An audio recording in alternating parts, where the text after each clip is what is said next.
Asa yung slide?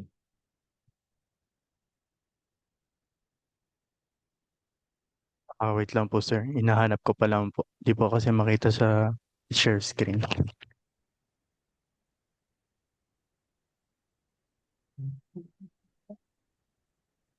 Ayan po, kita na po ba?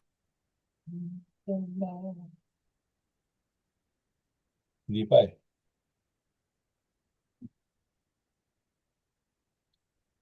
Ayan po. Yeah, double click daw to enter. Iyan mo. Slideshow mo, ang lit na screen.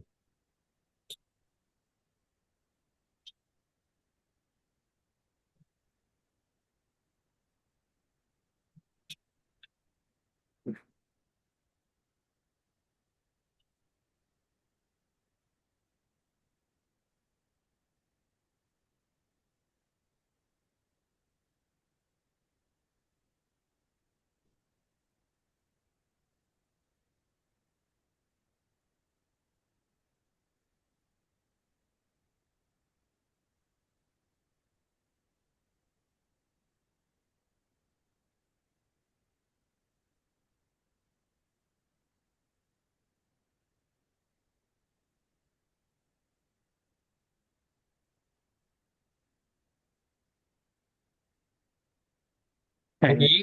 Hello. I-slide. Ano mo, full screen mo. Hi, full screen po. Slideshow bale kasi ewan ko ano ba yung gamit mo. Canvas. Po. Ano mo, i-magnify.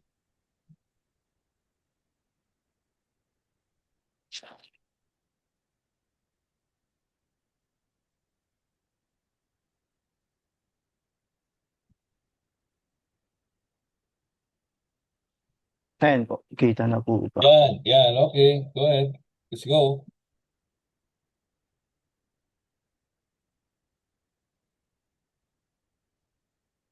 So, wait.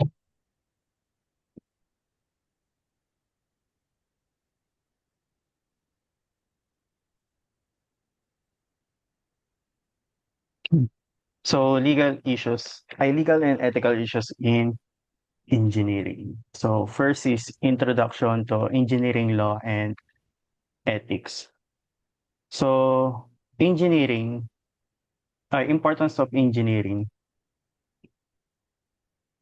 is plays a very important role sa engineering profession. So, hindi lang ito tungkol sa paggawa ng tama, kundi sa pagprotekta sa kapakanan ng public, clients at sa mismong profession. So, ang ethics ay nakabase sa mga values tulad ng honesty, integrity at objectivity at responsibility. So, ito yung nagiging gabay ng mga engineers para gumawa ng tamang decision. So, halimbawa dito, isang ethical engineer ay hindi ipagpapalit ang kaligtasan ng tao kapalit ng mas murang gastos o mas mabilis na project schedule. So dito, iniisip din nila na ang environmental impact ng mga projects at pinapantay-pantay ang pagtrato sa lahat ng tao. Yeah.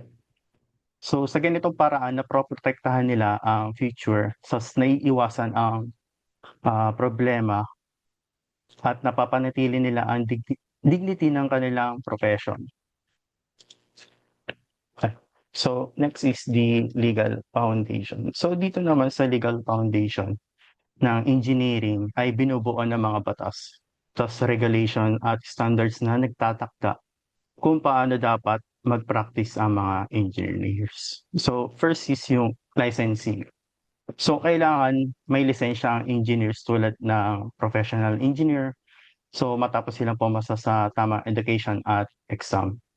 Second is laws and codes. Dito, may mga batas tulad ng building codes, safety rules, at environmental laws na dapat sundin. So, third is liability. So, may legal responsibility ang mga engineer kapag nagkaroon ng negligence o misconduct na pwede magresulta sa lawsuit, suspension, at criminal case. And last is ethics and law. So, dito, kapag nilabag mo yung ethical code, pwede rin ito magdulot ng legal consequences. So, RA 544 or RR 544 or Civil Engineering Law, PRC rules and other relevant Philippine law. So dito naman sa Pilipinas naka-base sa batas na ang practice ng engineering ay sa Republic Act number 544 or Civil Engineering Law. Lahat ng engineers ay dapat licensed, competent, and at reliable. Ibig sabihin, hindi pwede mag-practice ang engineers kung wala siyang lisensya. So, ang PRC naman, ang nag-e-enforce ng batas na ito. Halimbawa sa PRC Board Resolution ng number 07/2007, nakasad na dapat na mga engineer firms ay sumusunod sa mga legal at ethical standards. So, ito ang paraan para mapanatili ang tiwala ng publiko at ang mga professional na engineers. So, dumako naman tayo sa professional codes and ethics. Dito naman tayo sa Codes of Ethics and PRC Engineers Organization. So, dito naman, dito ay ang civil engineer, ang Code of Ethics for Civil Engineers ay nagsisilbing gabay kung paano dapat kumilos at magtrabaho ang mga engineers sa profession nila. Hindi lang ito tungkol sa technical skills, kundi tungkol din ito sa moral responsibility at professional behavior. Ilan sa mga halimbawa ng unethical acts ay ang tumanggap ng bayad na hindi authorized, manira ng reputasyon ng ibang engineer, makipag-compete ng hindi patas tulad ng underbidding at i-review ang mga gawa ng ibang engineers nang walang pahintulot. So, may dalawang alituntunin dito yung fundamentals principle at fundamentals canon. So sa fundamental principles ayon sa Philippine Institute of Civil Engineers, may mga tinatawag na tayong fundamental principle na nagsisilbing moral guide ng bawat engineers. Kasama dito ang paggamit ng kaalaman para sa kabutihan ng tao at kalikasan, pagiging tapat at patas sa serbisyo at publiko ng kliyente. So sa fundamental canons naman, ito yung mga tuntunin na dapat sundin ng bawat engineer sa kanilang practice. Kasama dito yung unahin ng kaligtasan, kalusugan at kapakanan ng publiko. Gawin lang ang mga trabaho na saklaw ng kanilang kakayahan o expertise. Maging tapat at objective sa mga statement o reports and iwasan yun conflicts of interest. So dito naman tayo sa ethical responsibilities to clients, employers, society, and environmental. Dito, pag-uusapan natin responsibilidad ng mga engineers sa kliyente, employer at lipunan, at sa kalikasan. Sa engineers, client naman, dapat maging tapat, patas at mapagkakatiwalaan. Dito, magbibigay ng tamang impormasyon at umiwas sa conflicts o interest sa paggawa ng trabaho na labas sa kanilang expertise. Sa society at public naman, laging unahin ng kaligtasan at kapakanan ng publiko. Dapat dito siguraduhin na ang proyekto ay naaayon sa sustainable development. Sa environment naman, dapat itugawid ang sustainable engineering para sa mga susunod na henerasyon. Dito, panatilihin na dangal ng profesyon at tulungan ng mga kapwa engineers na umunlad sa kanilang career. So, last naman is comparing global codes of ethics. Dito, halos pare-pareho ang core values ng engineering ethics tulad ng honesty, competence, integrity, and public welfare. Pero may kaunting pagkakaiba depende sa bansa o organisasyon. Halimbawa na lang ang ASCE o American Society of Civil Engineers ay malakas ang focus nila sa sustainability. Sa SAIC naman o South African Institute of Civil Engineers ay pinuuna ang public goods kaysa sa loyalty at client. Loyalty sa client. And ang NSP naman ay may reporting system para sa unethical act. So ibig sabihin, iba-iba ang mga detalye. Pare-pareho pa rin ang layunin nila. So, ang pag-protect sa tao, kalikasan at passion. Next reporter po.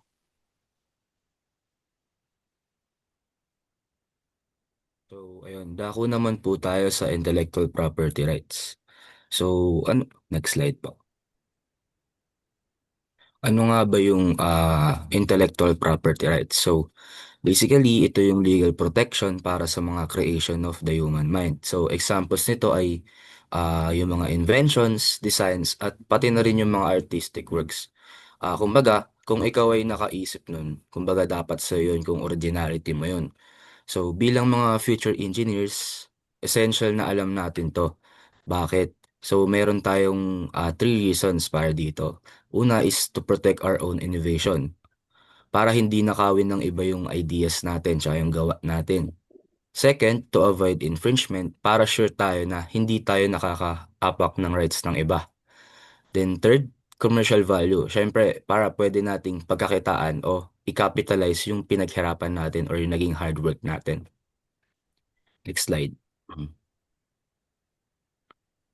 Moving on to patents, so it's important to understand that patents are more than just legal papers. Kumbaga, they are actually a core component of business strategy. Sa field ng engineering management, critical to, no? The way a company manages its patents directly affects its standing in the market. So, dito nakasalala yung competitive position ng company and yung effectiveness ng research and development efforts. At kung ano yung kabuuang commercial success ng products.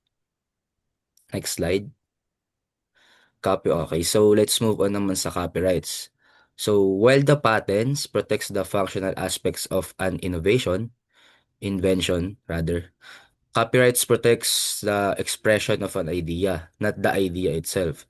So often less understood ito sa engineering, pero crucial na malaman ng difference. In our context, I think it is the way a patent covers circuit's unique functionality, while copyright protects the schematic drawing of that circuit. Parang ganun yung ano niya. Next. So, trade secrets. Ano naman ito? Ito yung information na nagbibigay sa competitive edge ng company dahil hindi ito generally known, no? Kumbaga para siyang secret recipe. Kailangan i-maintain ng secrecy. And ang pagkakaiba naman ito sa patents at copyrights, hindi ito nire-register sa government office. Kumbaga yung protection is based sa ability lang ng company na itago yung secret. Kaya critical responsibility ng engineering managers na i-manage at protektahan ito lalo na ngayon na mataas ang employee mobility at madali ang digital sharing. Next. For the trademarks, no, kahit na ang engineering ay mostly about patents and technical innovation, trademark are just a crucial form, no? Trademark protects companies' brand identity. Ibig sabihin, ito yung ginagamit ng customers para ma-recognize at ma-distinguish na yung product natin sa competitors. So, para naman sa mga engineering managers, hindi lang ito about legal compliance. Fundamental part ito about sa pag-build at pag-protect ng company reputation, market position, at long-term value. Next. So, industrial design. Ito yung intellectual property na nagpo-protect sa ornamental or aesthetic aspects ng product, no? Hindi yung functional features siya. Sa engineering, sobrang crucial na i-leverage to ng mga managers dahil ang product's visual appeal ay major factor sa market success at brand identity. Kumbaga iba ito sa utility patent. Ang patent ang bahala kung paano gumagana yung product, pero ang industrial design ang bahala kung paano ito tingnan. Next. Okay, so after natin ma-discuss lahat ng intellectual property right types, paano natin sila poprotektahan? So, always remember na ang pag-protect ng intellectual property ay isang multifaceted process. Hindi lang ito legal kundi practical strategy rin. Meron tayong three major steps which is yung legal registration na ito yung ginagawa natin para ma-secure yung rights natin for patents and trademarks. The next, confidentiality and security. Ito yung practical approach lalo na para sa trade secrets. Kailangan nating i-secure yung information. Then for the last, documentation. Yun. Sobrang halaga na may maayos tayong records para may ebidensya tayo sa lahat ng mga creations natin. Next slide. Okay, so, yun. IPRs are vital for engineers and the companies they work for because they are several strategic function. Kaya yung ang IPR ay nagtutulak sa atin para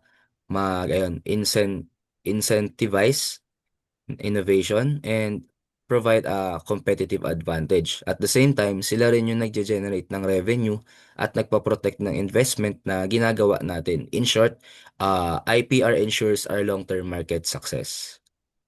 So, next reporter po. So yun, mag-proceed naman tayo sa contracts and liabilities in engineering practice. Next slide po.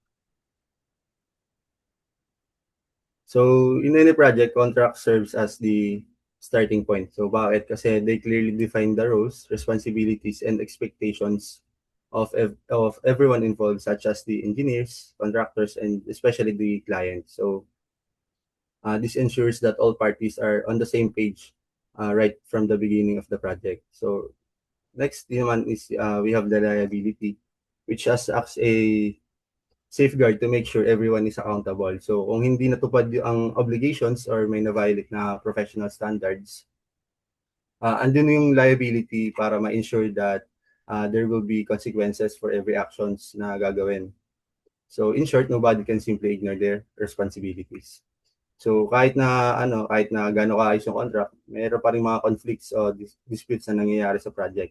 That's why we have the legal frameworks and dispute resolutions mechanisms.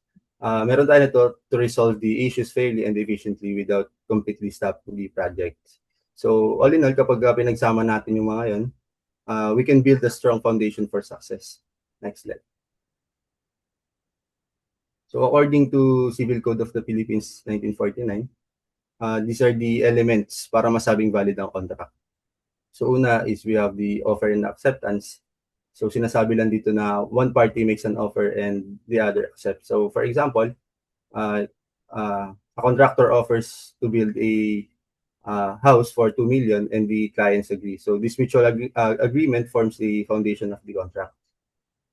Next one, we have the consideration. So this consideration refers to the value exchange. It can be money, services, or materials. So for example, the client provides payment and the contractors provides labor and materials. The third one is the consent. So all parties must freely agree to the terms. So walang force, deceptions, or pressure na nangyayari. Ibig sabihin, both side signs the contract voluntarily. Fourth one naman is capacity. So parties must be legally capable, meaning they are on legal age and sound mind para maintindihan at tanggapin na yung contract terms.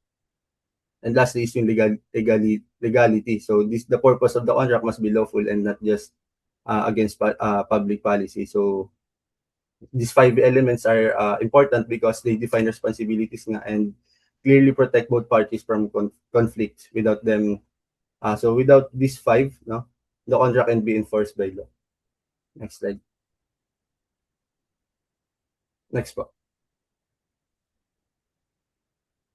So mag-proceed naman tayo sa common types ng engineering contract. So una, we have the lump sum contracts. So or the fixed price contract. So dito ang contractor ay sumasang-ayon na tapusin ang buong project sa isang fixed price stated sa contract. So kasama na lahat doon like labor, materials, equipments, overhead, profit, and contingency. Balik mo nga, Mark. Yes po. Balik mo nga one slide back. Yan po, labs ang contract. Hindi. Isa pa. Okay. Sige. Pabalik ako, pre. Lamsam pa lang ako. Yan.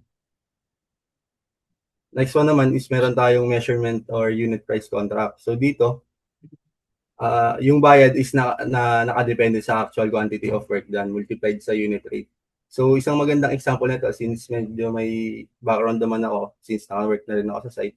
For example, sa tiling works, kunwari, mag-o-offer ka sa worker ng 300 per square meter sa tiles. So kunwari may i-multiply mo lang yung unit rate sa total area para mabigyan mo yung total payment sa kanya. Yun lang. Then next one naman, next slide. Yung cost plus contract naman.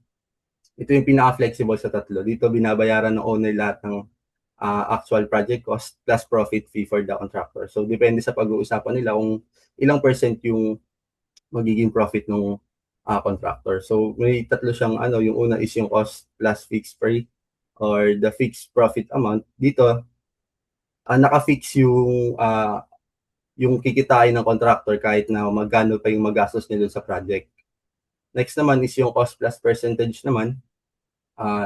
Ito yung percent of cost. For example, medyo cost risky siya sa owner kasi once na lumaki yung gastos ng contractor dun sa project, lalaki din yung kasi nga percent. So may kunwari na pag-usapan natin 20% yung kikitain ng contractor. So medyo malaki yon para sa owner. Next naman is yung incentive fee. So dito sinasabi lang na may bonus yung pwede magka-bonus yung contractor kapag nakatipid o natapos na maaga yung project. So maganda ito kapag urgent o hindi pa final ang decision ng design, tulad ng mga emergency o post-disaster projects. Next slide. Next naman is yung liability. So engineers can be held accountable under different forms of liability. So in engineering practice, liability can be classified in four main types. So una is yung criminal liability. So ito yung which covers severe violation that cause harm or danger to the public. So these are punishable under criminal law. Next naman is yung tort liability. Dito naman sinasabi na which deals with civil wrongs such as negligence or carelessness that result in damage or injury. And the third one naman is yung contractual. Based na rin dun sa word na contractual, which happens when a party fails to meet the terms and conditions stated in the contract na pinirmahan nila. And lastly is yung professional malpractice naman. It occurs when engineers fail to follow ethical and professional standards leading to poor or unsafe work. Next slide po. Next one, we have the negligence in engineering. So negligence in engineering happens when an engineer fails to exercise the proper duty of care and if failure results in injury or damage. So to prove negligence, there are 4 elements ulit na must be established. Sorry. Yung una is yung duty, meaning ito lang, sinasabi lang nito na yung engineer had an obligation and to act responsibly. So this means that the engineer has a responsibility to act with care and follow the safety standards na na-discuss din ng mga grupo ko kanina. Next one naman is yung breach, which is defined as the failure to meet that duty. So this happens when the engineer fails to fulfill their responsibility as an engineer sa site. And the third one naman is yung causation, showing that the breach directly caused harm sa mga tao. So it must be shown that the engineer's breach directly caused harm nga. And lastly, yung damage, which refers to the actual loss or injury suffered. So these are the actual losses or injuries that result from the negligence. So in many cases, courts rely on expert testimonies to determine whether the engineer's actions were consistent with professional standards. So this is to ensure that the engineers are held accountable when their work compromises safety or quality. Next slide. Next one is yung malpractice naman in engineering, refers to the failure to meet ethical or technical requirement expected of the profession. So yun nga, may sinusumpaan na yung mga civil engineers or lahat naman ng may sinusumpaan sila. So once na hindi nila ma-meet yun, so may mga ganitong nangyayari. Unlike general negligence, malpractice especially points to an engineer's disregard of professional standards. So in all cases, public safety must remain the top priority. So when this duty is ignored, it can lead to serious consequences, including disciplinary measures from professional organizations or even legal actions. Next slide. So we also have the key legal frameworks. So in engineering and construction projects, several legal frameworks ensure safety, fairness, and sustainability. So first nga dito nakalagay is the Philippine National Building Code, or the PD 1096 of 1977. It sets the minimum safety and design standards that all structure must follow. So this helps to protect both user and the public. Second naman is yung environmental regulations, which serves as a safeguard natural resources and ensures the project supports sustainable development. The third one naman is the FIDIC contract terms, are widely used in international projects to standardize risk sharing and promote fairness between parties. Next slide.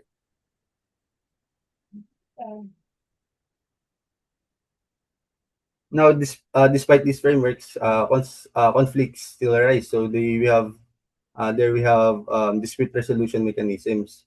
So this can take form of negotiation, mediation, and hearings, or even trial. So sa negotiation, this is the first step where each party talk directly to each other para ma-resolve nila yung problema nila on their own. So it is informal, quick, and inexpensive, but it only works if both parties are willing to compromise. Next naman is yung mediation. If negotiation fails, a neutral third party or the mediator helps the parties reach a voluntary agreement. So the mediator does not decide who is right or wrong, but guides both sides toward a fair solution. Next one naman is yung arbitration. No? Here, a neutral arbitrator or a panel listens to both sides and makes a decision. Unlike mediation, the decisions is legally binding. So similar to a court judgment, arbitration is often preferred in construction because it is faster, less formal, and handled by experts familiar with engineering and construction issues. And yung lastly na lang is yung kung malala na talaga yung problema is pupunta na sa court of appeals. So this is the formal judicial process where the judge hears the case and issues a ruling. So while court decisions carry strong authority, trials can take years, cost more, and involve lengthy procedures. Next slide po. And now let's proceed naman sa safety, risk, and environmental responsibilities. So una is yung Occupational Safety or Public Act 11058. So ang main goal ng batas na ito ay siguraduhin na ligtas lahat ng workers sa kanilang trabaho. Meaning, required ang employers na mag-provide ng safety training, tamang equipment, at isang hazard-free na workplace. So yung itong Republic Act 11058 na to, nag-remind siya na safety should always comes first sa kahit anong engineering activity, construction man or manufacturing, so o design. So ang pinaka-main goal niya is gumawa ng isang kaligtasan sa site. Next naman is yung environmental laws. So yung environmental laws na ito ay gabay ng engineers sa pagprotekta ng ating kalikasan. So may tatlo siyang major laws na i-highlight. So una is yung Republic Act 8749 or the Clean Air Act.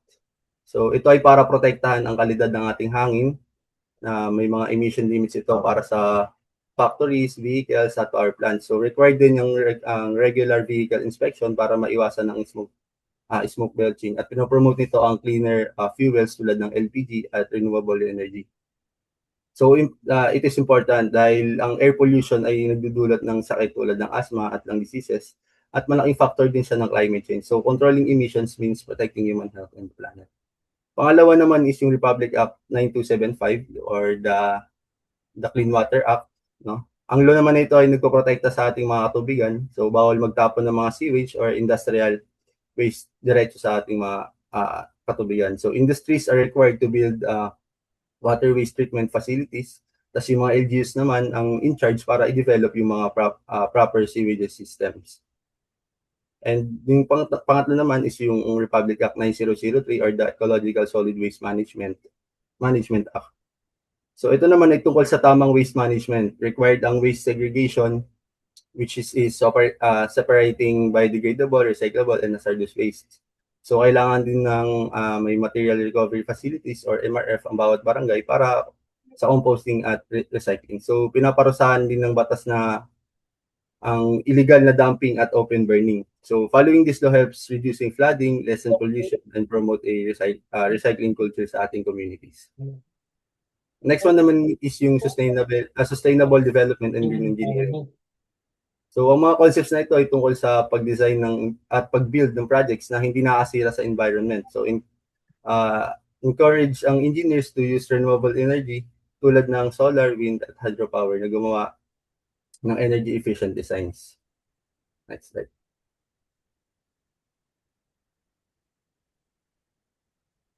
Next naman is yung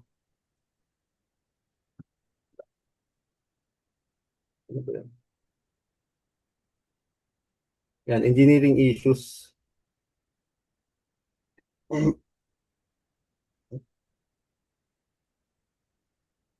Excuse me po.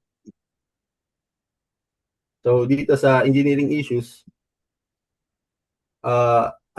ito yung moral principles that guide engineers to make responsible decisions. So dati nag-focus siya mainly on following laws and codes gaya nung sabi nga kanina. But today, things are different kasi dito papasok na yung emerging issues because of rapid technology advancement. So engineers face new challenges that go beyond traditional rules. So meron siyang dito may tatlo tayong matatalakay, which are the cybersecurity and data privacy, artificial intelligence and automation ethics, and climate change and global responsibility of engineers. Next slide. So para sa cybersecurity and data privacy, it is all about protecting systems and their data from unauthorized access like hacking or other threats. So on the other hand, data privacy makes sure that the information we handle is used according to rules and regulations and make sure that the data is kept safe. So according to research, stricter regulations now emphasize how data should be collected, stored, and shared responsibly. For us, aspiring engineers and the ones in the industry, this means that we are not just designing systems for efficiency, but also ensuring that they are secure and trustworthy. Next slide.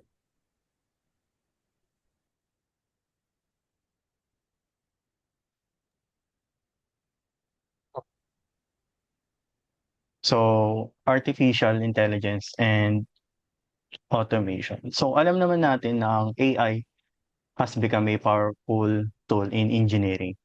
So, AI is a machine or a system that can automate repetitive tasks, analyze data quickly, and even strengthen cybersecurity by detecting threats early. So, this makes all works hindi lang pang-engineering, more on efficient and reliability.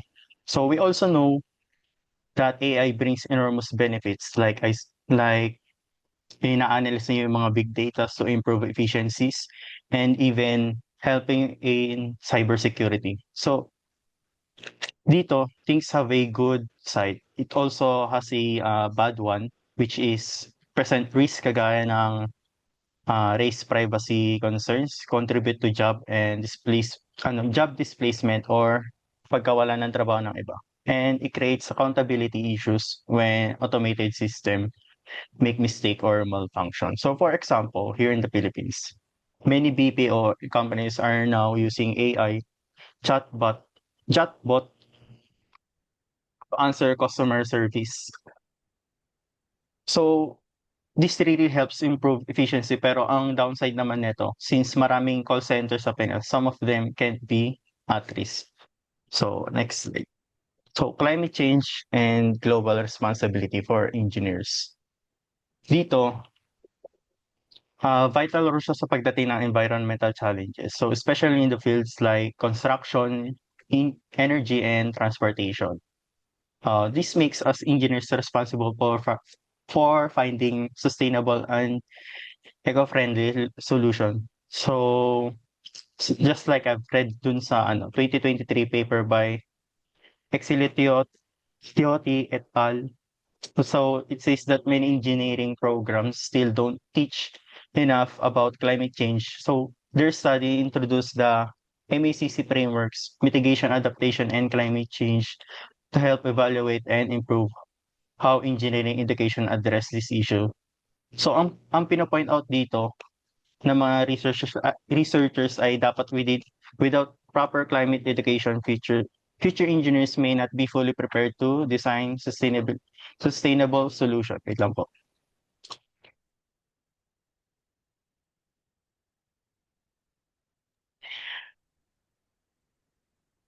So yun, ang perfect example dito is yung hot issues ngayon na flood control problems na nangyari sa nationwide.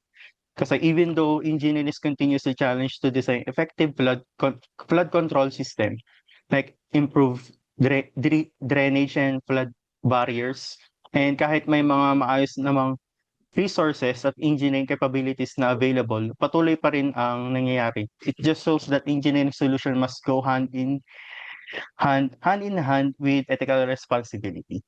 Yun lang po.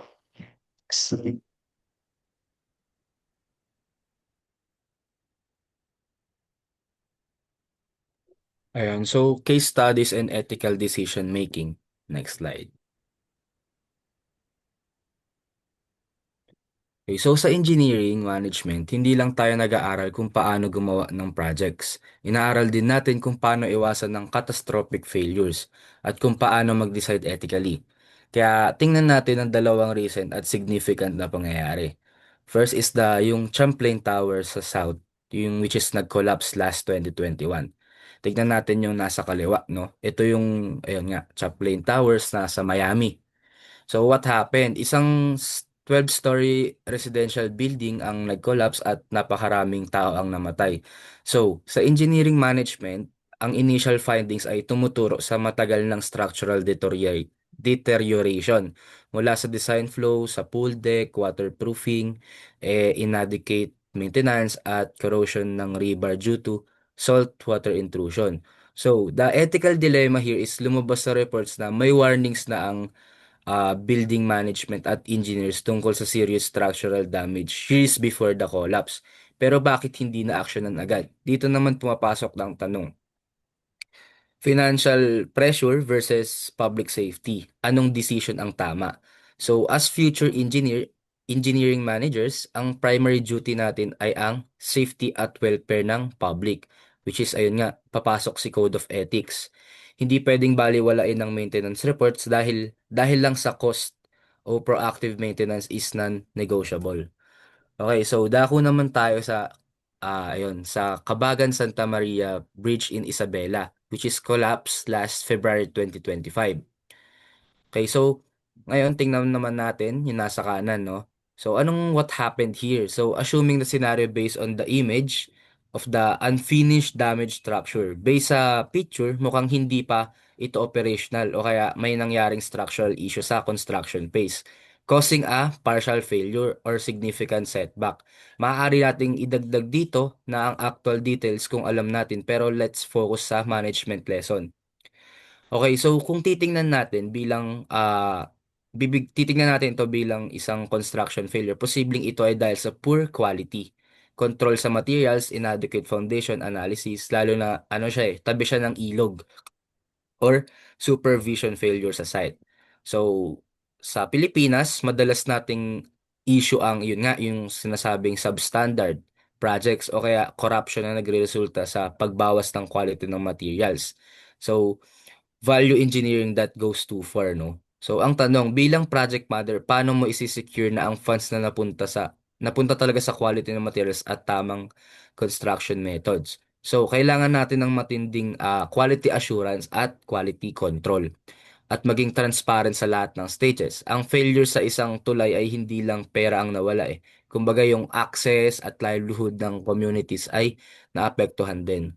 So to conclude here, our roles as engineering managers, parehong case studies na ito ay nagpapakita ng technical competence, ay dapat lagi nating kasama sa ethical integrity. Hindi lang sapat na magaling lang tayo sa design o mag-commute or just kung ano man yung trabaho. Kailangan nating i-manage ang risk, i-enforce ang safety standards at laging unahin ang kapakanan ng tao. So, engineering failure is often management failure first. Kaya sa pag-aaral natin ng engineering management, our decision have weights and sometimes the price of a wrong decision is a human life. So, next slide. So, ngayon naman, pag-uusapan natin yung puso ng ethical decision making sa engineering management. So, hindi lang sapat na alam natin ang technical details, no? Kailangan din nating malaman kung paano mag-isip ng ethics or ethical. So, may tatlong major ethical frameworks na ginagamit natin para mag-guide sa ating mga decision, lalo na pag may conflict of interest or safety concern. First is utilitarianism, ito yung philosophy na nagsasabi ng pinaka-ethical na action ay yung pagpo-produce ng greatest amount of good or happiness for the largest number of people. So, titingnan natin yung consequence of action. So, magbigay ako scenario, engineering application. Kunwari, bilang manager, kailangan mong mag-decide kung gagamit ba ng mas mura at mas mabilis na material para matapos ang project on time, which provide jobs immediately sa community, or gagamit ng mas mahal pero mas matibay na material na magiging sanhi ng delays. So, kung sa utilitarian view, kung ang cheaper material as safe at immediate completion ay magdudulot ng malaking benepisyo especially sa economy access, libo-libong tao yung ah liboli sa libo-libong tao ito ang titingnan na mas ethical for greatest number. So, ang risk naman nito is kung may maliit na risk ng failure, yung cheaper material, the minority, yung mga taong maapektuhan ng failure ay pwedeng mag-sacrifice for the majority's benefit. Dito nagiging complex. So, next naman dako tayo sa deontology. Dito naman ang action ay i-judge as right, wrong based on adherence to a set of duties or rules, hindi sa kanilang consequence. Kumbaga, ang focus ay sa duty, rules at universal principles. So balik tayo sa materials dilemma. Kahit pa maging masaya ang maraming tao, mabilis na completion, ang tanong ng deontology ay, nakakomply ba tayo ng Engineering Code of Ethics at sa building safety standards? So, kung ang cheaper material ay not up to standard or yung pinaka-rule violation, kahit pa maging beneficial ang outcome, ang action ay tinuturing na unethical sa deontology. So, ang duty mo bilang engineer ay sundin ang safety rules, period. Next, for the virtue of ethics. So, hindi ito nagfo-focus sa specific action tulad ng deontology o sa consequence tulad ng utilitarianism.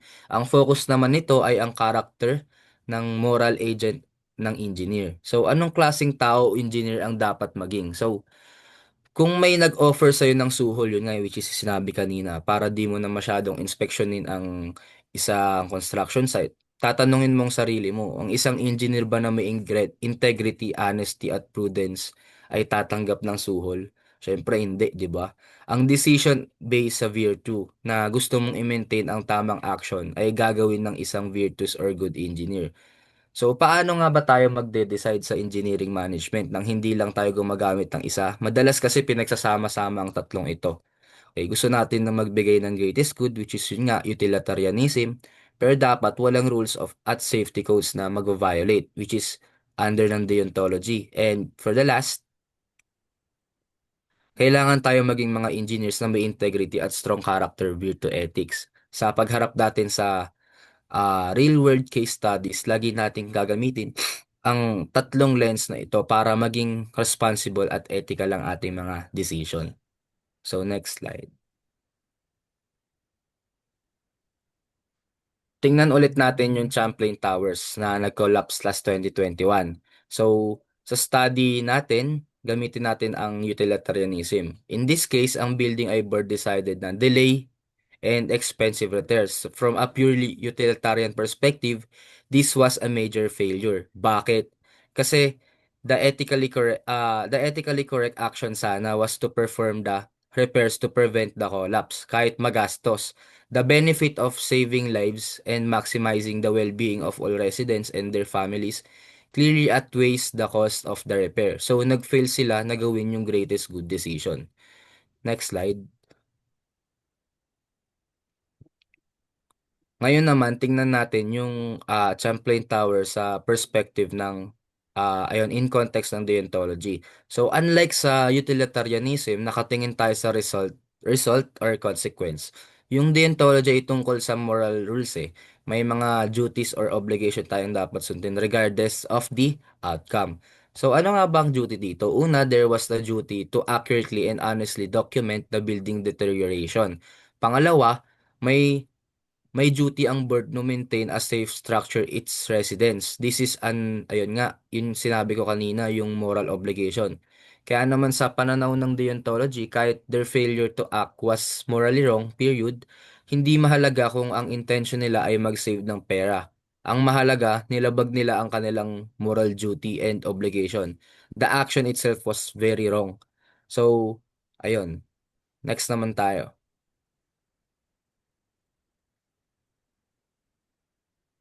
Next slide. Okay, tignan naman natin yung perspective ng virtue of ethics, no? Okay, wait lang, pabalik. Yan. Okay, sa case naman na to, no?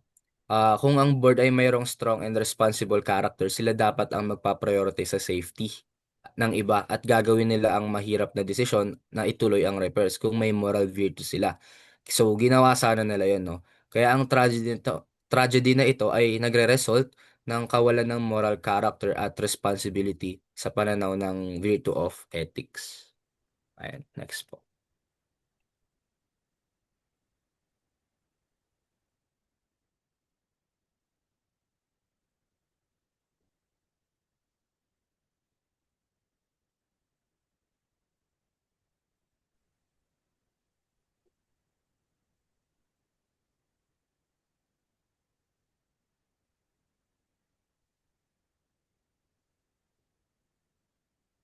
Sa slide 46.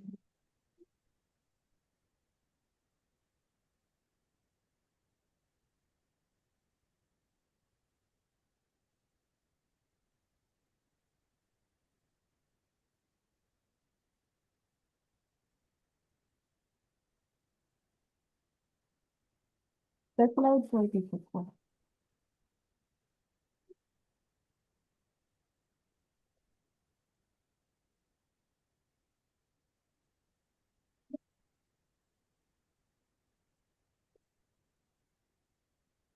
Slide 42.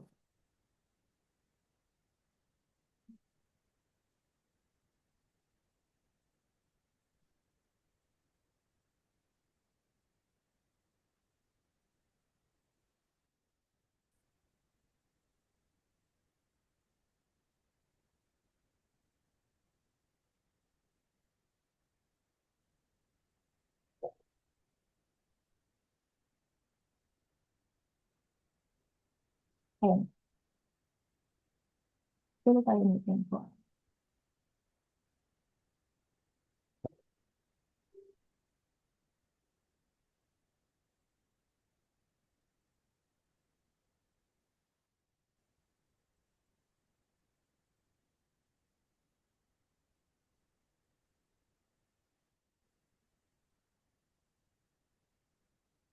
Ayan po. Natin meeting case failure naman is the kabagan ng Santa Maria Bridge sa Isabela. Kung titignan natin ito sa perspective ng utilitarianism, mali yung ginawa kasi yung mga decision sa design, construction o maintenance ay nagdulot ng pinsala sa publiko at nasayang yung resources. Kaya, mas nagdulot ito ng negative effect kaysa sa positive na benefit.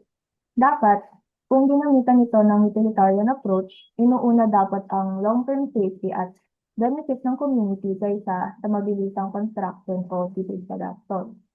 Next slide po. Now, sa deontology naman, ang sabi nga kanina is it focuses on duties and rules. In this case, yung engineers, contractors, and officials fail to follow engineering standards, building codes, and oversight protocols. They need to follow it kasi regardless of pressure, cost, or deadline. Kaso, in the end, they broke these rules, which is ethically wrong. Next slide po. Now, if an engineer follows virtue ethics naman in this case, they would have prioritized integrity and responsibility.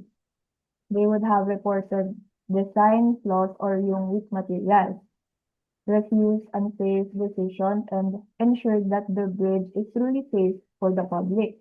They would have acted with courage and prudence, considering yung risk and acting and putting public safety above deadlines or the financial threat. Next slide po. Sandali, pakibalik. Now, this bridge is a government project. Okay? So, this is not for profit.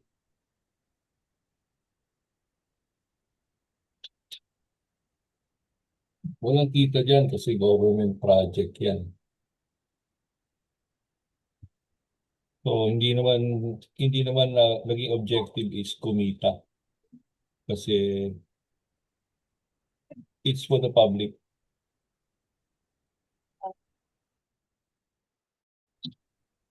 Next slide. For the last part naman po, I will discuss how legal and ethical principles are integrated and applied to engineering practice.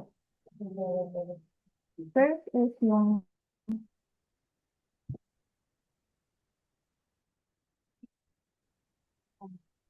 wait lang.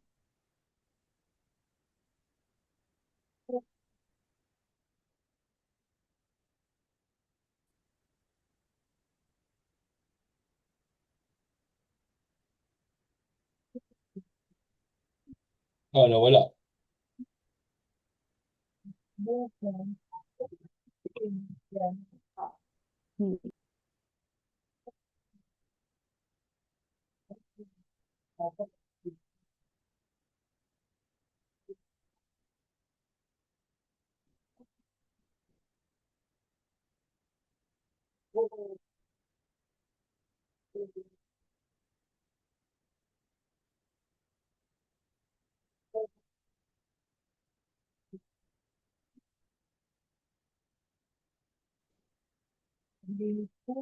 Ano nangyari?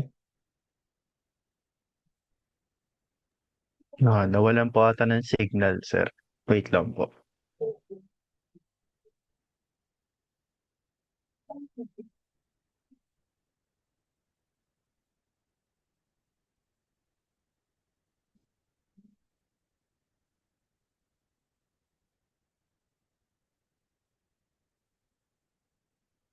Ay, sir, pa-accept daw po.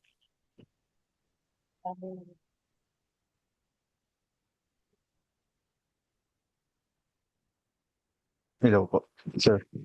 Pa-accept daw po si Ramos. Sige, wala pa eh.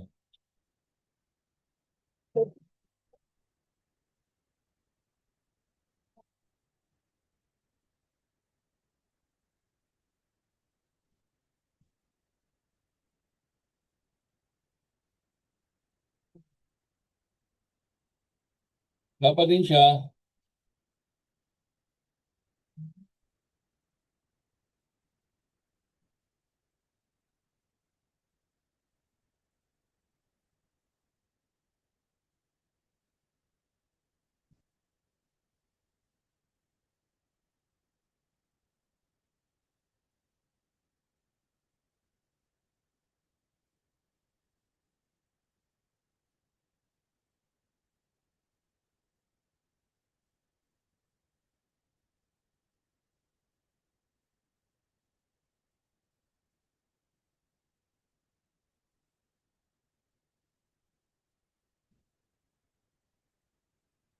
Ituloy nyo na lang, pwede.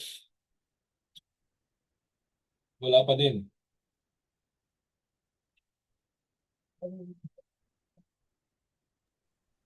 Sige po sir, tuloy ko na lang po. So ethical leadership. So dito in ethical leadership means guiding organization with integrity, accountability, and fairness. Leaders set standards by prioritizing public safety and sustainability. So next slide.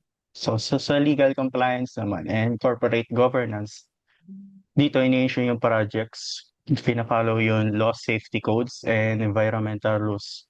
So governance ensures fairness, transparency, and accountability in engineering organization. So 1996 ozone diesel fire tragedy. Dito dahil sa overcrowding and lack of property emergency exit, nag-lead sa maraming pagkapatay ng 160 people. So highlighting how failure to follow safety standard and ethical responsibility can result in tragic loss of life. So yun lamang po. Thank you po. Ito mo kung hinintay natin siya. No? Sorry po, sorry. Balik mo rin sa last slide.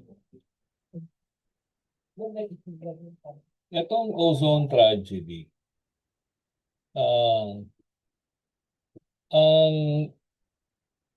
alam niyo yan, ground floor lang yan. Wala naman yan sa taas. Sa may timog yan. Bakit maraming namatay? Actually, it's a design failure. Why? Let me show you why.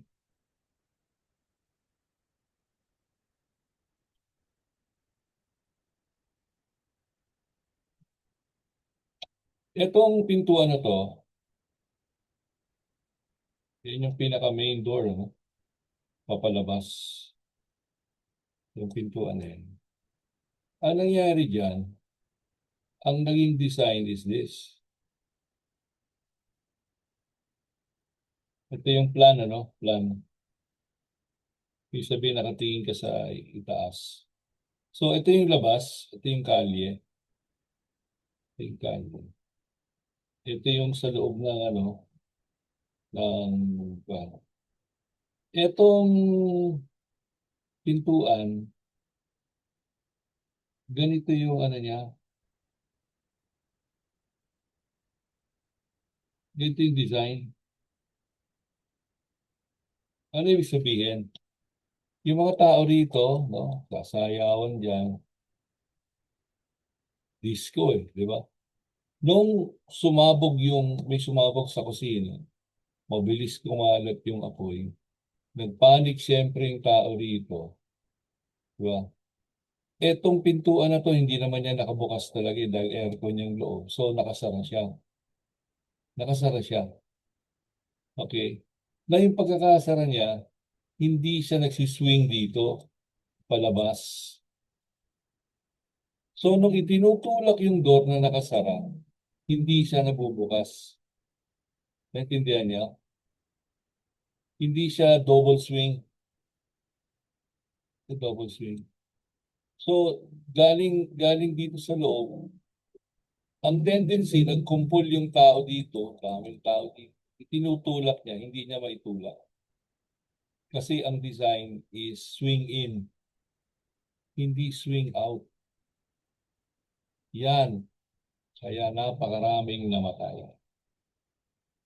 Naintindihan niyo ba?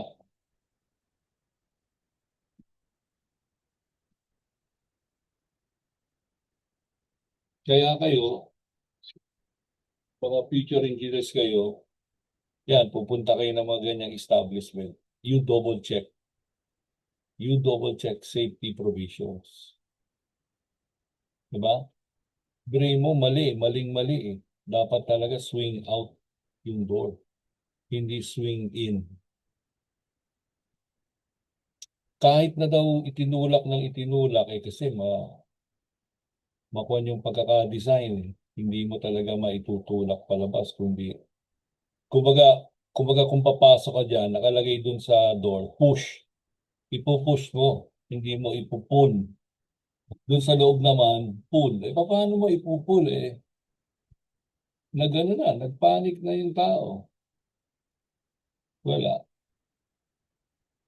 Nagkatula ka na sa loob. So, mag-iingat. Engineers kayo. Tingnan nyo, you have to be aware. Aware kayo sa mga ganyang situation. Dahil kung hindi, kayo rin yung madidisgrasya. Ganun din yan eh. We all have to be conscious of safety. Even in our respective homes. So, sa bahay nyo, tingnan nyo kung mayroong unsafe condition and do something about it. Di ba? Hindi nyo naman pwedeng sabihin, andyan na yan eh. Hindi pwedeng ganun. That's compromising safety. Di ba? Alam mo, ang lagi ko napupuna sa mga bahay is yung mga matatalim na kanto. Let's say yung table. Table. Di ba? Rectangular siya, kaya buti sana kung circular yung table.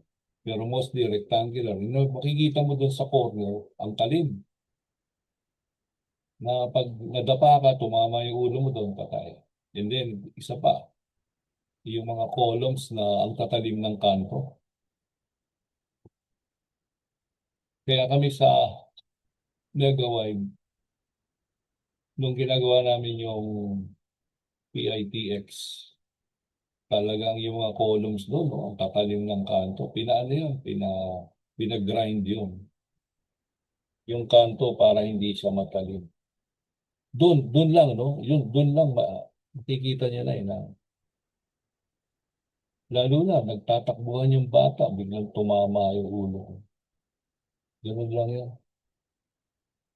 And then, yung mga flooring na napakadulas pagbasa. Diba? Kahit sa banyo, yung mga lola at lolo nyo, normally, maraming nadudulas sa loob ng banyo. So, siguro, laging dapat tuyo. Tuyo yung flooring ng banyo. At maglalagay na kayo ng hawakan sa gilid. Diba? Okay, sige. Let's start with the question and answer.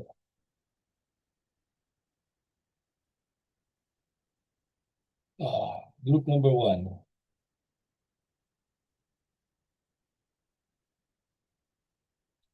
Group 1. Hello po, am I audible? Yes, go ahead. Slide number 8 po.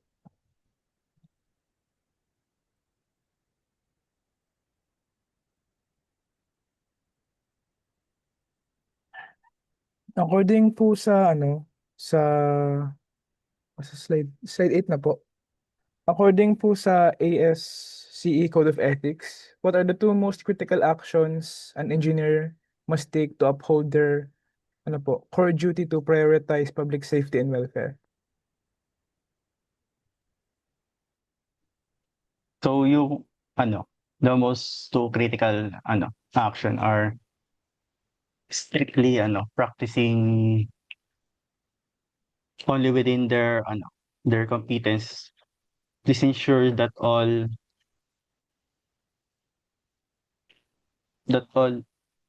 designs are professionally sound and minimize the risk of failure. So second is providing objectivity and honesty information. So this ensures the client and regulations or necessary correction, allowing the engineer to fulfill the duty of transparency. So yun lang po. Nasagot naman po ba? Yes po. So, So, hindi lang sa ASCE, no? Hindi. Halos lahat ng Code of Ethics. Number 1 is public safety. You're there to ensure, as an engineer, to ensure safety. Kita mo yun lang yun.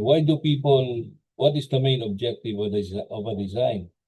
Not aesthetics. Diba? It is safety. So sabihin mo, sir, paano yung mga architects? Well, that's another issue. Even there siguro merong provision for safety, priority yun, no? They don't just, it is not just for aesthetics or yung beauty of the design, no? It's also being safe. Tama? Example, ako medyo may doubt ako pag ang barrier, no? Kasi nasa itaas ka, nagkalakad ka sa hallway. Yung barrier sa hallway, no, para hindi malaglag yung tao, ay glass ginagamit. Di ba? May nakikita kayong ganyan? Glass panel. Gaano ba ka yung integrity or yung strength ng glass panel? Pag nagkatulakan, di pag nabasag yun. Pero although yung mga glass na ginagamit doon ay tempered glass, no? Tempered meaning pag nabasag, it will not produce yung mga matatalim na glass pag nabasag. Ang mangyayari pag tempered glass, pag nabasag yan, nagiging parang maliliit na particle. And then rounded siya, hindi siya matalim. Ganun din yun sa mga sasakyan. Noong araw, pag tinamaan ng windshield ng sasakyan, talagang mamamatay ka dahil matatalim yung kukuan sa iyo.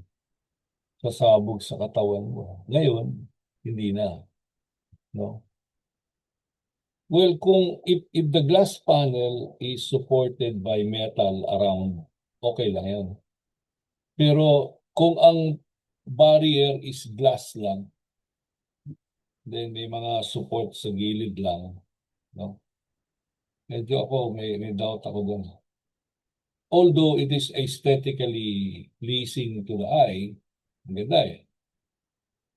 Pero safety-wise, hindi ko gusto yun.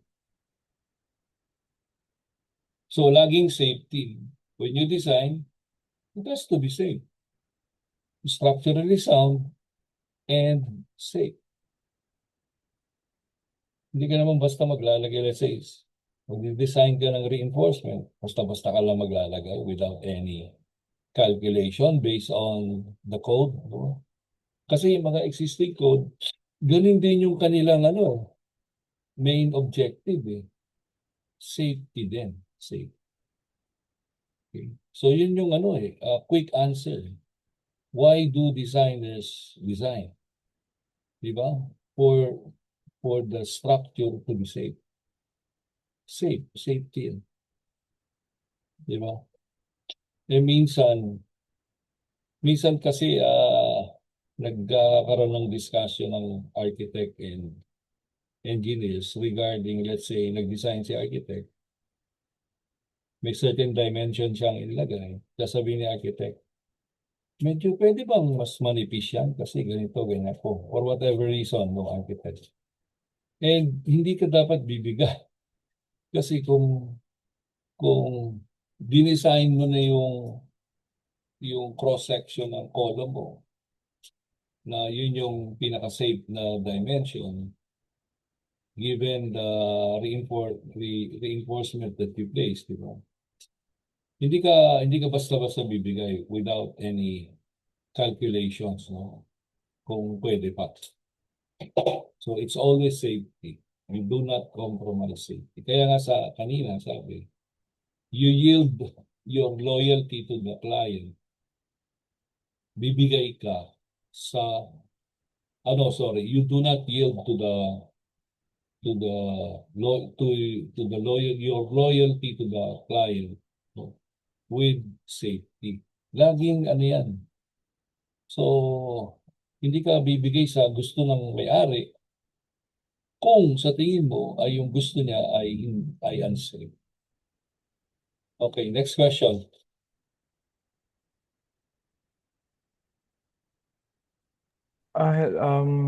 For our next question po, slide 33. Ay, sorry, sino yung sumagot kanina? Opo, sir. Pwede, okay. For our second question po, so how does the statement that protecting data is not just a technical task, it's a moral duty, galing sa slide 1, reflect the presentation's assertion that engineers must now think beyond rules and consider the effects of their work on people and society? So dito, binabagaw nito yung role dahil sa shift of morality. Kasi dati nakapokus lang ang ethics sa pagsunod sa laws at codes. Ngayon, dahil sa fast technology changes, kailangan ng mag-isip beyond the rules at sundin ang moral principles. So, yung second naman is responsibility sa tao. Ang moral duty ay directly nakaugnay ng data privacy na nagki-keep safe sa people. So, ibig sabihin, mas malawak ang responsibility ng engineers. So, hindi lang sa system, kundi sa information at responsableng pag-handle ng data. So, sagot naman po ba? Yes po. Thank you. Okay, group number 2.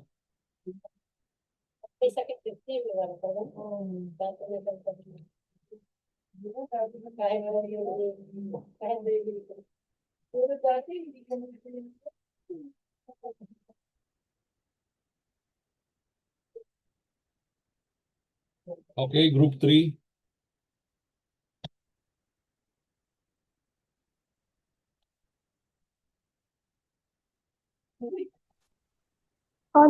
Audible po.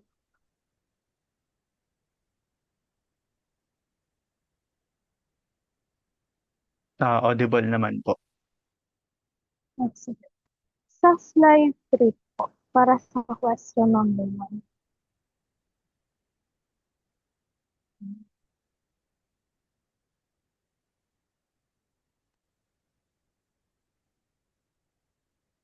Paano po direct na naapektuhan yung liability ay yung legal component of liability ng adherence ng isang engineer sa principles of integrity and honesty?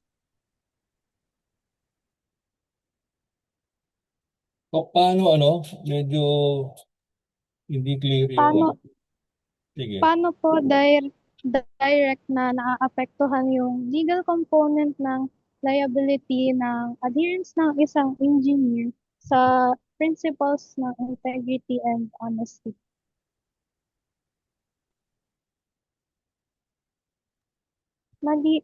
Narinig po ba Yes po, yes po. So, sa honesty and integrity is dalawang primary defense against professional liability. So, first is objective reporting or yung integrity compels the engineer to provide objective and honest information about all project risk and test results. So, sa pangalawa is mitigating risk. So, being honest about flaws or risks, the engineer ensures necessary corrective action is taken, thereby mitigating the risk of structural failure and uh, subsequent legal liability claims from the client or in the public. So, ayun po. Nasagot po ba yung question? Okay, thank you. Okay, next question. For question number 2 naman po, sa slide 34.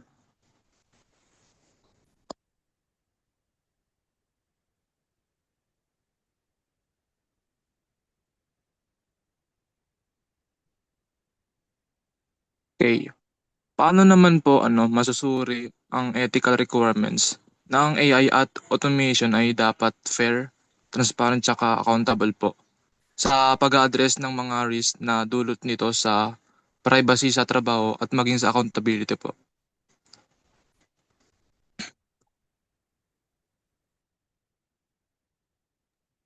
Hello po. So, to answer that question po, yung ethical requirement ay direct na sumasagot sa mga risk, no? First is fairness. Yung pagiging fair ay nagmi-mitigate sa risk na may kinalaman sa jobs at bias sa automation.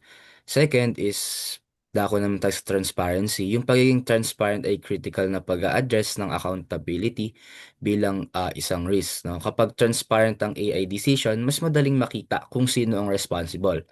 Then for the third, yung accountability as a design principle. Bilang design principle, sinisigurado nito na ang engineer ay responsible sa AI system at risk nito sa privacy at mga decision ng artificial intelligence. So, ayun po. Nasagot po ba yung question? Yes po. Thank you po. Thank you po. Well, yung AI kasi you make use of an AI. Hindi naman dito yung pinag-uusapan na yung engineer ang gagawa ng AI software, di ba? Kasi yung AI, katulad ng nakabanggit dito, it's a machine or system na siya na yung nag-iisip at nagdidesisyon. Okay? But dapat, whatever is the decision being given to you by AI, kailangan meron pa rin sarili kang evaluation. Okay? Kasi itong AI, siyempre ano yan parang andyan na lahat yung parang sinaksakan na lahat ng data na depende sa algorithm nila, no? So ikaw pa din dyan ang final say. You cannot depend on the AI. Sabihin mo kunwari nagkaroon ng problema. Na idemanda ka, no, dinala ka sa korte. You cannot tell the judge na my decisions were based on the AI result. Hindi pwede. It is still you. Ikaw pa rin ang final decision maker. Di ba? Hindi mo pwedeng i-justify na ginamit ko yung AI. Yun lang sinunod ko. Ganun din sa mga software, let's say design software, design. Nasabihin mo, yan yung lumabas Hindi din pwede. Ikaw pa din ang... Kasi minsan, yan nga yung lumabas. Pero yun bang in-input mo na data o in-encode mo na data, tama? Di ba? Remember, yung mga software, ang result yan depends on the accuracy of the inputted data.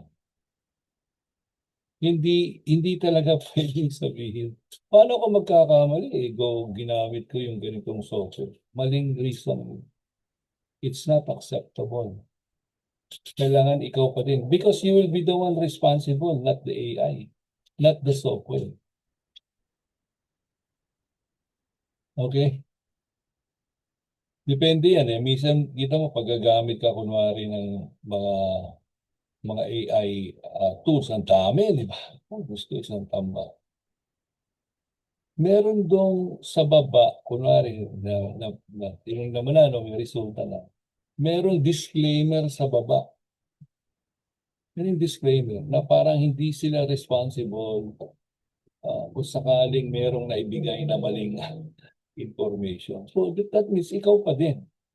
Ikaw pa din yan. Ano lang yan, tinutulungan ka lang mapabilis ang processing o digestion of a data. Pero, yun nga, ikaw pa din sa huli. So, whether it's AI or it's automation. Kasi yung automation, walang thinking yun Hindi yun nag-iisip. Yung automation, ilalabas sa'yo kung ano yung formula na ginawa mo. Mag-set ka ng formula, tapos i-automate mo na pag ito yung pinasok kong data, ito yung lalabas. Pag binago ko yung data, ito yung lalabas. And so forth and so on. So that's automation. Yung AI may thinking and decision making. Yung automation, wala. Hindi siya nag-iisip. Kung ano lang yung inilagay mo na formula, yun lang ang kakalculate niya. Parang pinabilis niya lang yung calculation, imbis na manual calculation. Okay, next. Sir, may tanong po, Group 2. Meron ba? Wala. Yep. Okay, sige. For question 1 po, slide 11 po.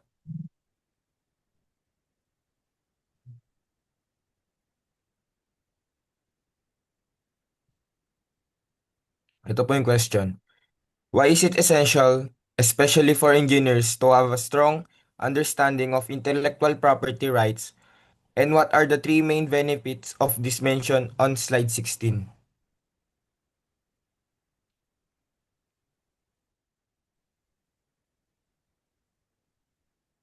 Yung intellectual property rights po is tumutukoy sa legal protection para sa mga likha ng isip at ito po is crucial sa engineering profession dahil committed ito sa innovation, bagong process, at mga design na may malaking commercial value. Ang pagkakaroon ng solid knowledge sa IPR ay important for engineers para maiwasan yung piracy ng kanilang mga inventions at hindi na sinasadyang infringement sa IPR ng iba. At mayroon yung three benefits naman po is una, protection ng sariling innovation sa pamamagitan ng pag-file ng patent o industrial design na nagbibigay ng legal na karapatan para pigilan ang iba na gamitin yung kanilang idea. Pangalawa po is yung pag-iwas sa infringement sa pamamagitan ng freedom to operate para maiwasan yung mga costly na lawsuit. Ikatlo naman is yung commercial na kapitalisasyon kung saan ang protected invention ay nagiging asset na maaaring i-license o ibenta kapalit ng royalty fee. Kaya yung ITR ay hindi lamang isang legal na pangangailangan, kundi isang strategic business tool na nagpo-protect sa mga gawa ng engineer at nagpapalaki sa economic success ng kanilang mga ginawa. Nasagot naman po ba?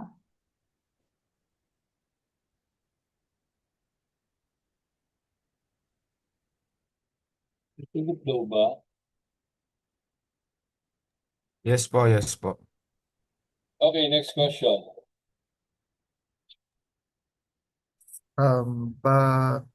Punta naman po sa slide 13.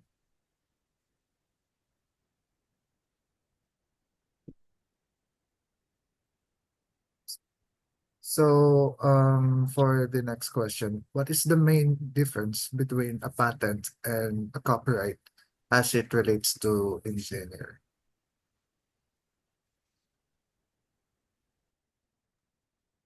Ayan, so to answer that question po, yung patent kasi pinoprotektahan niya ang functional aspect ng isang invention. Parang unique functionality ng bagong circuit. Pero yung copyright, protection naman siya sa expression ng idea, hindi yung mismong idea. So, sa engineering, kung ano tawag dito, ang patent ay para sa function, yung copyright naman ay para sa schematic drawing or documentation. Ayun, ayun po. So, nasagot naman po ba yung question po?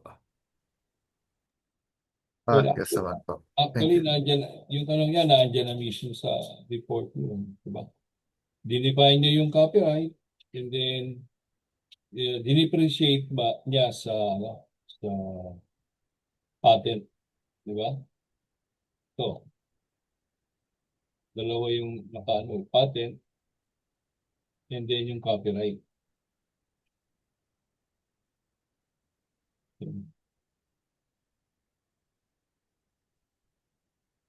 Okay. Let's go to group number 4.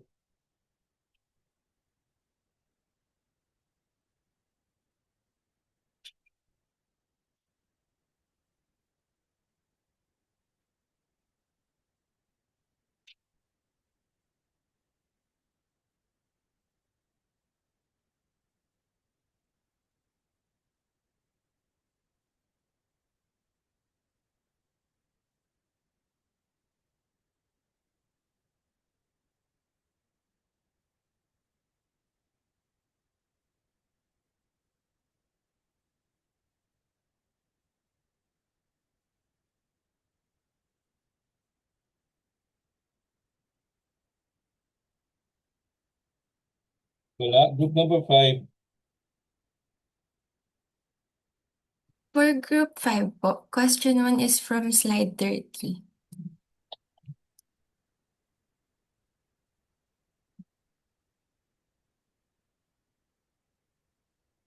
What possible consequences may arise if an engineering firm fails to comply with RA 11058? Hello, rinig po ba? Sorry. Rinig.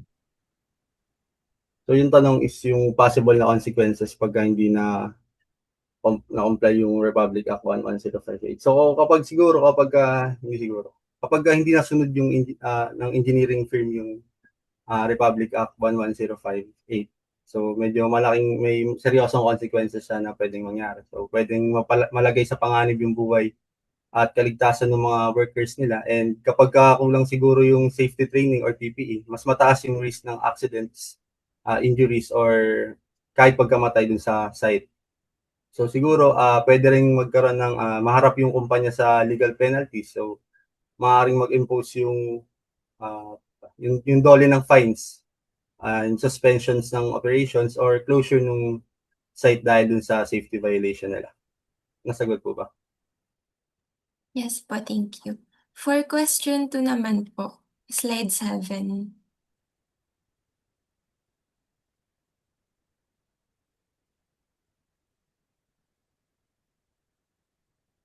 What is the core ethical reason why accepting unauthorized remuneration is classified as an unprofessional practice in the Code of Ethics for Civil Engineers? So accepting unauthorized remuneration is unethical kasi it creates an immediate conflict siguro dun sa interest, and it fundamentally violates the PICE to serve the honest and fidelity and the canon to act as faithful agents. So the engineers loyalty shifts from the clients or the employer's best to interest to the source of unauthorized payments and comprising their objectivity and decision making. Nasagot po. Yes po, thank you.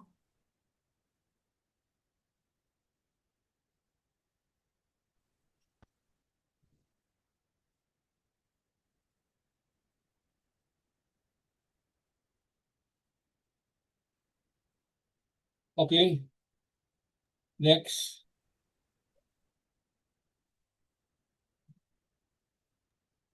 Yung question po yung group 4. Hello po. From group 6 po. Sa Hindi, slide 23. sandali. Group 4 yun, di ba? 5 pala. Group 4, walang tanong, So, group 5. Okay. Meron po sa group 4, sir. Meron po. Nagtanong na kayo? Yes po. Magtatanong pa lang po. Magtatanong pa lang. Mamaya. Okay po. Doon tayo sa group 6.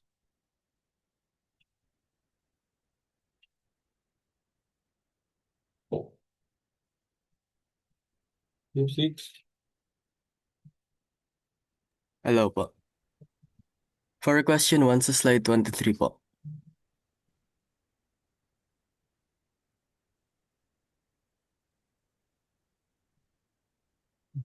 So yung question po is, why might owners be cautious in using cost plus percentage of cost contracts? So yun, cost plus percentage. So maaaring maging cautious yung owner sa paggamit nga nung cost plus percentage of cost contracts. Dahil yung ganitong uri ng kontrata, sabi ko kanina, binabayaran ng contractor yung actual na gastos plus yung percentage ng tubo. So ibig sabihin kapag sabi ko kanina na kapag tumaas yung gastos dun sa project ng contractor, no? So possible natataas din yung kikitain ng contractor. So dahil dito, parang hindi naman siguro, walang sapat na motibasyon ng contractor na magtipid o mag-control ng expenses sapagkat mas malaki yung kung isipin natin na mas malaki yung pwede nilang kitain kapag mas malaki yung nagastos nila dun sa project. So nagiging problema ito sa mga owner kasi hindi agad malinaw yung kabuuang halaga ng possible na yun nga, possible expenses dun sa project nila. So maaaring lumagpas sa budget, and mas mayroon na mas mataas na financial risk. Kaya nagiging maingat yung mga owner sa paggamit ng ganitong kontrata. And mas pinipili nila na magkaroon ng kontrolado yung gastos nila. Nasagot po ba? Opo, thank you. For the next question is ano po? Sa slide 46 naman.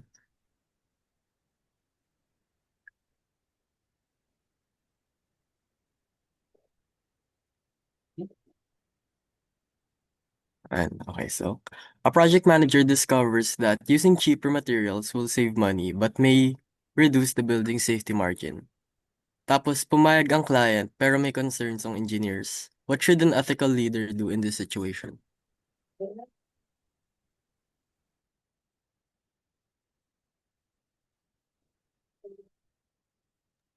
Hello.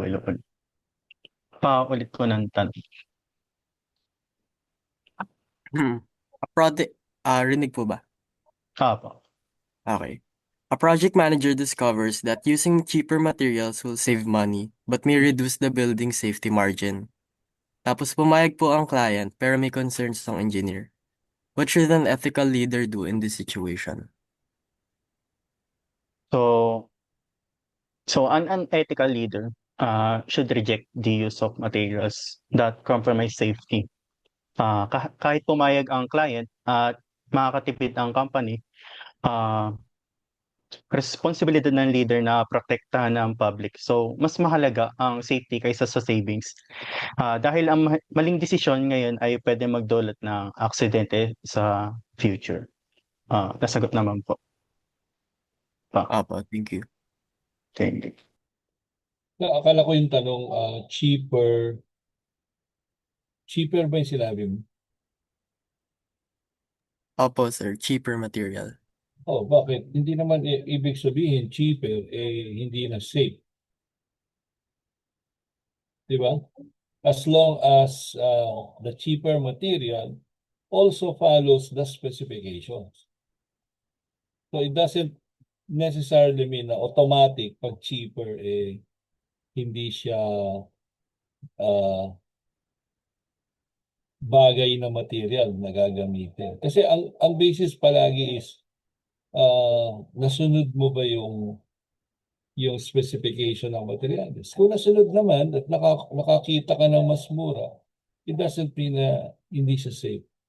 Pero kung ang sinasabi nyo cheaper but hindi nag-conform sa specification, talagang mali yun. Okay? Sige, next question.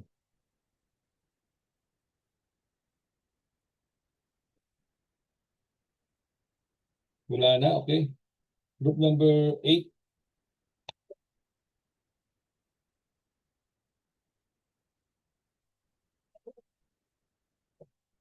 Wala din. Okay, let's go back to group number 4.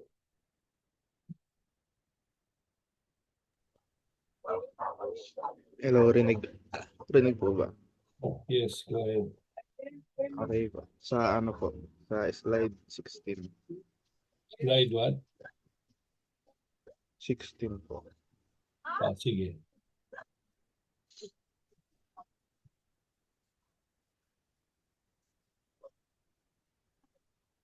Yan. Bale,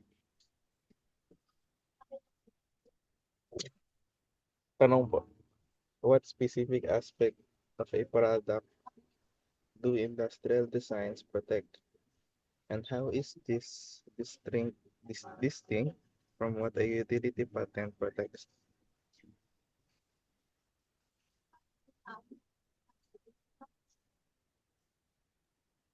Yes po, parang medyo hindi po clear. Sige, ulitin ka na lang. What specific aspect of a product do industrial designs protect? And how is this distinct from what a utility patent protects?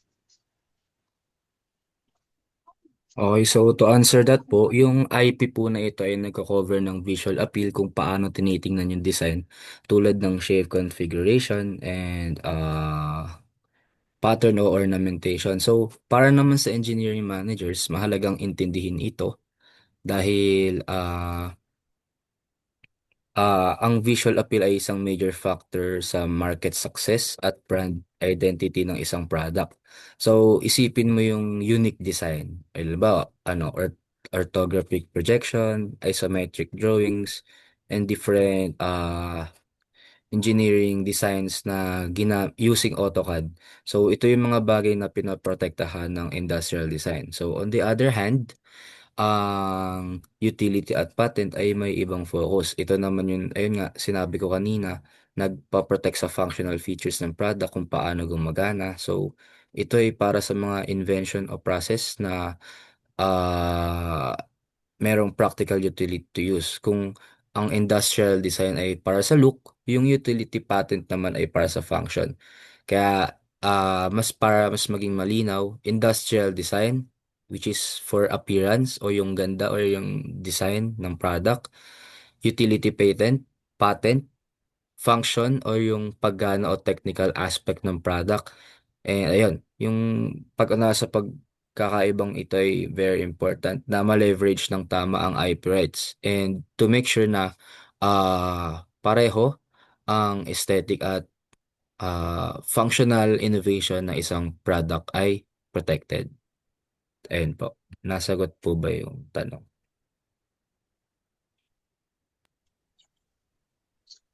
Opo. Bali, Next question. next question po. What could happen to an engineering project if one or more elements of a valid contract are unclear? For example po, hindi po klaro yung offer and acceptance. Okay, so ayun. To answer that po, kapag or yung isa or higit pang elements ng valid contract ay hindi malinaw tulad ng offer and acceptance, nagkakaroon ng serious problem sa engineering project. Una, walang malinaw na kasunduan between the owner and contractor. So, magkaiba yung interpretation nila sa scope of work like presyo, schedule, or yung quality ng material. So, because of this, nagkakaroon ng misunderstanding at conflicts habang ginagawa ang project. So, for the second naman, pwedeng ma-question ang validity ng contract. So, kapag hindi klaro kung ano yung ino-offer at ano yung ina-accept, pwedeng sabihing walang meeting of the minds. Kaya, mahirap i-enforce ang obligation. So, for the result of this, mahirap maningil ng bayad o maghabol ng damages kapag may problema. Pangatlo, naaapektuhan yung project execution. So, possible na mangyari is madelay ang construction, no? Tumigil yung mga work, magkaroon ng, ano pa ba? Cost overruns or for the last, mauwi sa legal dispute. Then for the last, pang-apat naman, nalalagay sa alanganin yung engineer dahil walang malinaw na kontrata. So, tumataas ang risk ng professional liability, lalo na kung may mga reklamo tungkol sa design, sa safety or sa performance ng project. So, ayun, kapag hindi malinaw ang elements ng valid contract, nagiging unstable, nagiging risky at prone to dispute ang engineering project. At possible din na itong humantong sa delay ng mga financial loss o failure ng project. So, ayun po. Nasagot po ba yung question? Yes po. Salamat po. Okay, sige, ang daming absent. Anyway, question lang. One last question, quick question.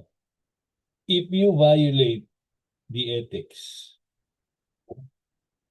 are you legally liable? Meaning, makukulong ka ba pag nag-violate ka ng ethics?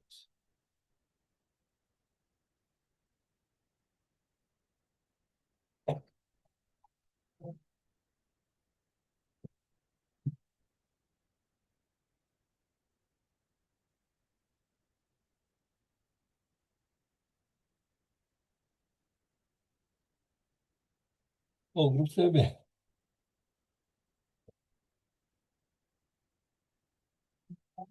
Yeah, wait up, sir.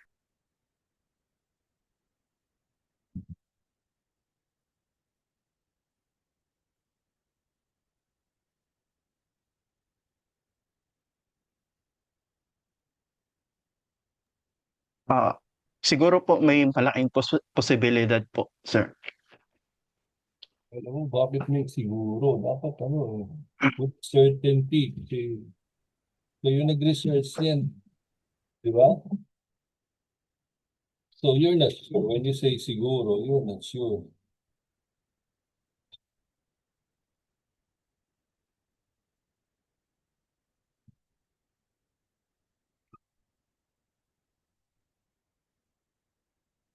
Kumbaga, may criminal liability ba? Kaya sabi ko, makukulong ka ba?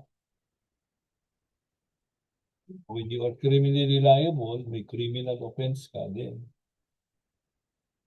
So it's now 10:28. We need an answer. So there is no answer. You cannot be criminally liable. You will just be reprimanded. Reprimand meaning, example, you are a PICE member and then may nag-complain sa iyo for unethical practices. Then magkakaroon ng hearing. So ang pinaka magiging mo lang is expulsion from PICE. Or sometimes, minsan, hindi naman expulsion kagad, minsan suspension of membership or whatever. Diba? If you commit an unethical practice and you were complained sa PRC, Professional Regulation Commission, ang pwede lang ipataw sa iyo na pinaka maximum penalty is yung license mo will be revoked, revocation of license, but you will not be put to prison. Hindi ka ikukulong. Okay. Tatanggalan ka lisensya. Diba?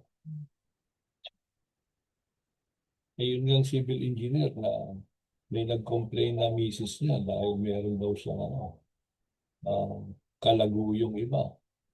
That's an unethical practice. And then, pag napatunayan doon sa PRC, kasi may PRC, hearing board, yung mag-hearing, pag napatunayan may katotohanan, pwede, maximum penalty mo rin is revocation of license. Again, pero hindi ka makukulong. Okay? So, thank you very much. That's all. That's all. Yung question po from Group 8 po. Group Group 8 po. Akala ko lang yung tanong. Wala na, 10:30 na eh. 10:30 na. Pinalagpas niyo eh. Di ba? Dapat na, ready na kayo.